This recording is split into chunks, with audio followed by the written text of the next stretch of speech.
जय श्री राम। तो अब मैं बताने जा रही हूँ कि 30 सितंबर से पितृपक्ष प्रारंभ होने जा रहा है और 14 अक्टूबर को ख़त्म होगा। तो इस पितृपक्ष में क्या करना चाहिए और क्या नहीं करना चाहिए, या क्या करेंगे तो पितृ खुश होंगे। पितृ को खुश करना तो बहुत ज़रूरी है, क्योंकि पितृ अगर आपके ऊपर प्रसन्न रहेंगे तो आपका सारा काम होगा, आपका सारा कार्य प्रगति पर रहेगा, आपके घर में हमेशा खुशी आएगा, आपके घर में मंगल काम होगा। अगर आपका पितृ प्रसन्न रहेंगे तो सब कुछ आपके घर में खुशहाली आती रहेगी हमेशा।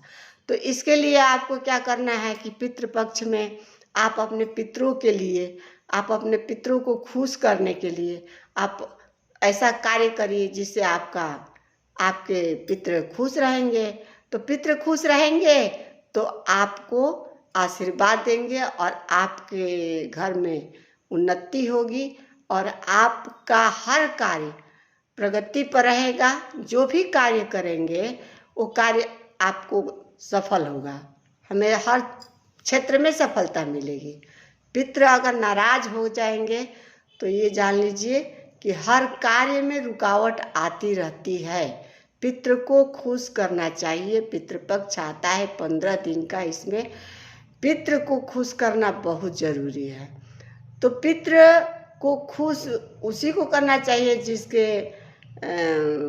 ससुर नहीं है और पुरुष है तो उनके पिताजी नहीं हैं या माता पिता दोनों नहीं हैं, तो उनको करना चाहिए।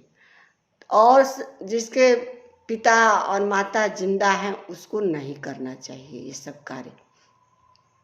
तो आप लोगों को मैं बता दे रही हूँ कि पितृपक्ष में कौन कौन सा काम करें जिससे आपके पितृ प्रसन्न हों। तो देखिए, अगर आप अपने पितृ को खुश रखना चाहते हैं तो आप सुबह में उठिए।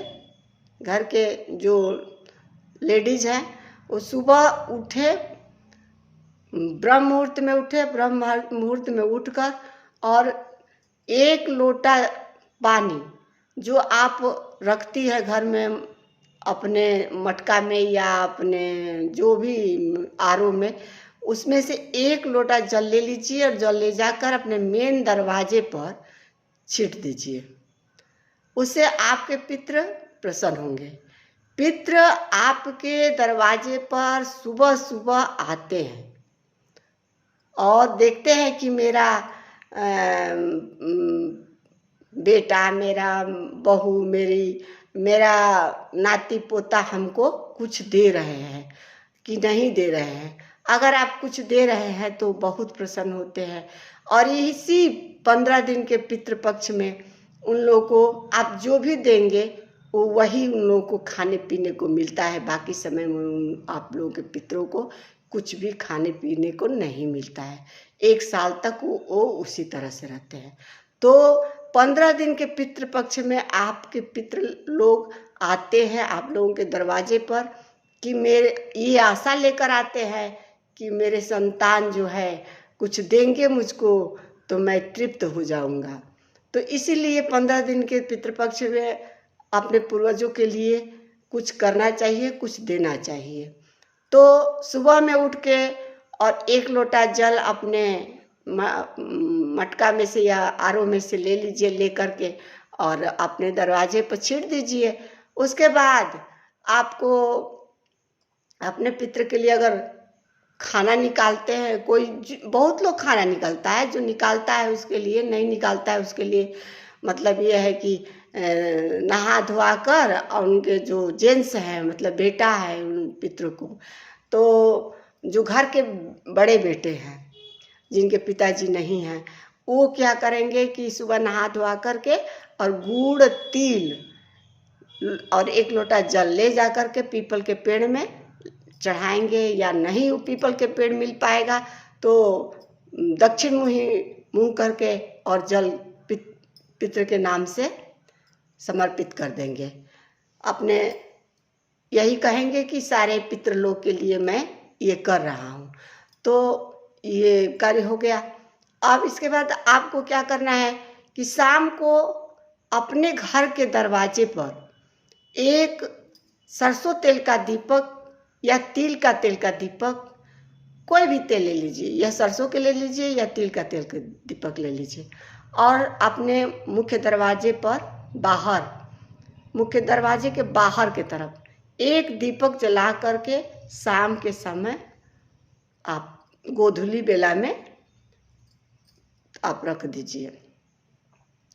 आपके घर के पितृ प्रसन्न होंगे। कुछ नहीं कर रहे हैं तो एक दीपक भी जला दीजिए। तो ये हो गया। और 3 रोटी बनाइए अगर हो सके तो आपसे, अगर नहीं हो सके तो बात छोड़िए। अगर आपसे हो रहा है तो 3 रोटी बनाइए, 1 रोटी कुत्ते के लिए, 1 रोटी गाय के लिए, 1 रोटी कौवे के लिए।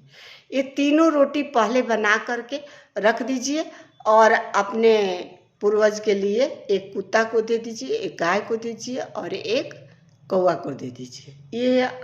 ये भी करना चाहिए, इससे आपके पितृ प्रसन्न होते हैं। तो ये हो गया। और इसके बाद अगर आपसे हो सके तो पितरों के लिए खाना निकाल रहे हैं, पूरा खाना निकाल रहे हैं, जैसे आप सब कुछ बना रहे हैं, बिना लहसुन प्याज के बनाना चाहिए। 15 दिन तक लहसुन प्याज भी नहीं खाना चाहिए, नॉनवेज नहीं खाना चाहिए। मतलब हर ब्रह्मचर्य के पालन करना चाहिए। जिसके माता पिता नहीं हैं उनको 15 दिन तक ब्रह्मचर्य का पालन करना चाहिए।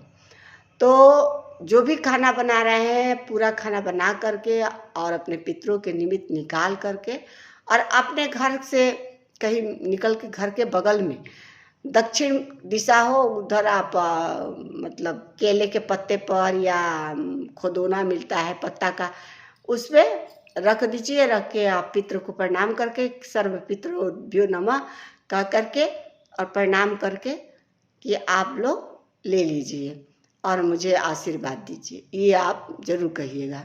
और करके अपने घर चले आइए। उसके बाद आप अपना कार्य कीजिए। और ये नहीं है कि पितृपक्ष में आप ये नहीं कीजिए अपनी ज़मीन, अगर आपको ज़मीन मिल रहा है नहीं 15 दिन आपको मौका मिल रहा है खरीदने का, नहीं खरीदेंगे, ऐसा नहीं है, खरीद लेना चाहिए। क्योंकि पितृ लोग ऐसा नहीं करते हैं, आप करेंगे तो ज़रूर प्रसन्न होंगे। क्योंकि आपके जिंदा माँ बाप है, तो आप कोई भी कार्य कर रहे हैं तो आपको जो भी कार्य कर रहे हैं, अच्छा कार्य कर रहे हैं, तो आपको देख के प्रसन्न हो ही रहे हैं। तो अगर नहीं भी है, पितृलोक में है, तो पितृलोक में भी पितृदेव भी आप लोगों को प्रसन्न होंगे कि मेरे वंशज जो है ये सब नया नया काम कर रहे हैं, अच्छा कार्य कर रहे हैं, खुश होंगे, आशीर्वाद देंगे, जरूर आशीर्वाद देंगे। और पितृपक्ष में जो है 15 दिन का पितृपक्ष है, अगर इसमें आप ये सब कर लेंगे तो आपको आपके देव लोग आपको आशीर्वाद देंगे, आपका परिवार खुशहाल रहेगा और आपका हर कार्य आपका प्रगति पर रहेगा। जो भी आप कार्य करेंगे वो बनता जाएगा। अगर पितृ प्रसन्न नहीं रहेंगे तो जो भी कार्य करेंगे वो बिगड़ता जाता है, घर में मंगल कार्य नहीं होता है। तो इसलिए पितृपक्ष में आप अपने पितरों के निमित्त हर कार्य करिए जो उनको खुश रखेगा। तो चलिए अब इतना आपको बता दिए। जय श्री राम।